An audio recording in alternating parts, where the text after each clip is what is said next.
Ito, Ma'am Susie. Yes. Naamoy ko na. Naamoy din ni magsiserve Boss na ako. Igan, no? Correct. Ni Boss Igan. Ito na, Ma'am, kapag crispy pata, parang masarap na masarap. Di ba? Stand alone, masarap Oh, na yeah, talaga. of course. No need. Pero, O, di ba? Ma'am, Tsaka malambot eh. Minsan nga, popsicle stick lang yung panghiwa Mahilig nito ka ba eh. dito, ma'am? Mahilig? Oo, pero hindi syempre panay-panay. Oo, pag Minsan mga once a week special lang. occasions. Yan, mga Once a ganyan, week. pwede. Pero sabi mo nga, Mateo, masarap na mismo itong crispy pata. Pero dyan sa Caloocan, ang trending na crispy pata nilagyan ng flavors. Uy. So ano-ano kayang flavors yan? Yan ang alamin natin kay Jenzel. Good morning, Jenzel! morning! Good morning! Good morning, Miss Susie and Mateo. Nako, mukhang breakfast time na kayo dyan sa Diba? studio, Kanin ha? kami. Ayan o, naghihiwa na si Miss Susie. Ayan. Pero eto nga, Miss Susie, feeling ko, parang mas maganda to. Merong trend sa TikTok na ang ginagamit nila ay plastic spoon para matest kung crispy on the outside at soft on the inside talaga ang crispy pata. Syempre, masarap na ang crispy pata pag sinawsaw mo, pero pag crispy on the outside at soft on the inside, mas masarap. At ayan, kita nyo nga, Ayun Hindi ko alam kung naririnig nyo, mga kapuso. Ayan, rinig na rinig. At legit talagang crispy on the outside at soft on the inside. So, nako, mainit-init pa. Pero alam nyo ba, mas pinasarap ito dito sa Caloocan dahil may flavor ang kanilang crispy pata. Meron silang buttered garlic at meron din silang chili garlic flavor dito. Nako, kaya naman para ituro sa atin kung paano yan. Kasama natin ngayon si Sir Alexis Ambrosio. Good morning, sir! Good morning, ma'am. Sir, ano po ba yung first step natin sa paggawa ng flavored crispy pata? Of course, syempre, magluluto muna tayong crispy pata. Una naman, papakulang po muna natin yan. Ang crispy pata po namin ay pinapakulaan within 3 to 4 hours. 3 slow to 4 cooking. hours. Okay, slow cooking po. Meron po siyang asin, paminta, laurel. Ang mga Yan po, pampalasa. mga pampalasa. Mukhang ang dami niyan, sir. Balita ko po, mga 50 pieces po ang niluluto nyo per Yes, day. ma'am. 40 to 50 pieces daily na napapaubos namin na crispy Naku, pata. eto nga! Kitang-kita ko sa likod, eto po yung mga nilaga na. Yes po. Ay, ang dami nga! Ayan, ganun kadaming mga kapuso ang nauubos nila per day na mga crispy pata. Ano naman po ang next step natin dyan, sir? Next step natin, ma'am, i-deep fry na natin yan. Deep fry na pala. Okay. Patingin nga po ako niyan, sir. Naku, parang... Ayan na nga, naririnig ko na ang pag-fry ng ating crispy pata. Ilang minuto po natin pina-fry yan? Ang deep frying po is 30 to 40 minutes. 30 to 40 minutes. Paano po malalaman, sir, kung luto na po? Or pwede na siyang tanggalin dyan? Yan, pag ganito na kulay niya, pag golden brown na siya. Pwede na yan? Yes. Okay. Naku, sir. Ito, parang ang sarap nga niya na. Okay. Pero paano naman po yan? Siyempre, after niyan, pwede na nating lagyan ng flavor. Yes po. Okay. So, ano po bang flavor ang ilalagay natin? Ito, sir, pwede natin gamitin ito. Ayan. Meron tayong buttered garlic and And chili chili garlic. garlic flavor. Okay. Pero ano po ba yung first step natin? Alam ko kasi may kakaiba kayong ginagawa para maglagay Yes ng po. flavor eh.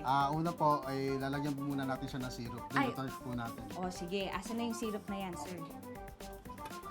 Dito tayo. Okay. Para saan po ba yung syrup na nilalagay natin, sir? Yung syrup natin is para pang-complement dun sa lasa. Kasi yung butter natin is salty. Butter Then is- magko-complement siya. Yung syrup natin is medyo sweet po.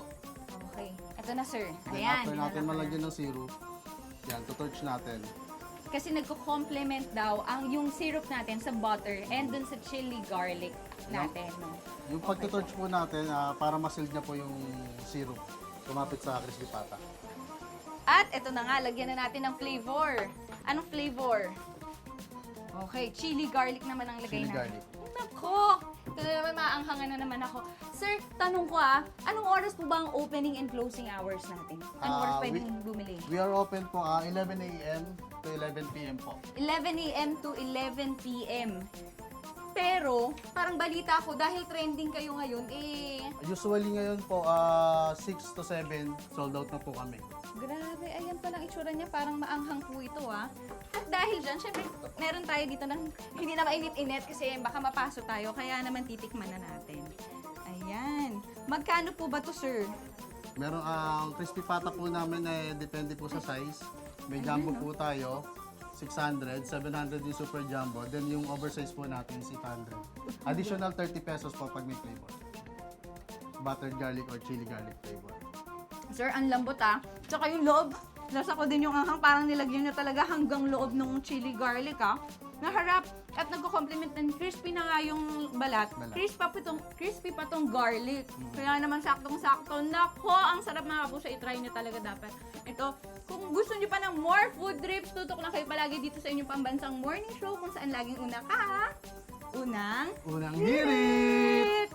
Nakabalikan na ulit natin ang binabalik-balikan naman na talagang crispy pata dyan sa Caloocan. Opo, at may iba kang raw crispy na pwede matikman dyan. Magandang umaga. Renzel! Renzel! Good morning! Ay, ito na nga!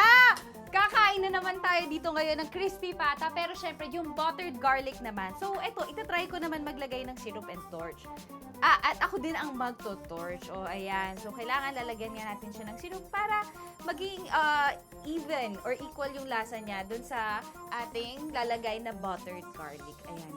Kita niyo yan, ha? Nakakatakam siya lalo, no? Parang nakakadagdag siya sa pagiging crispy niya. Pero, ayan.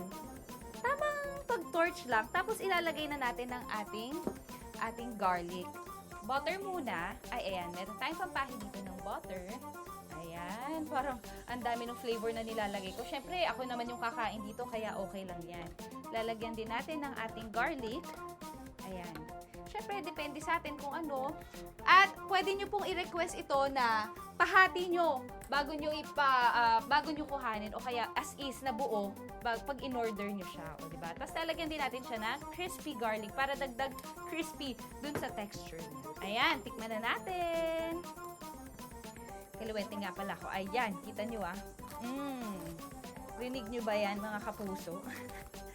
Nako, eto na. Titikman na natin yan.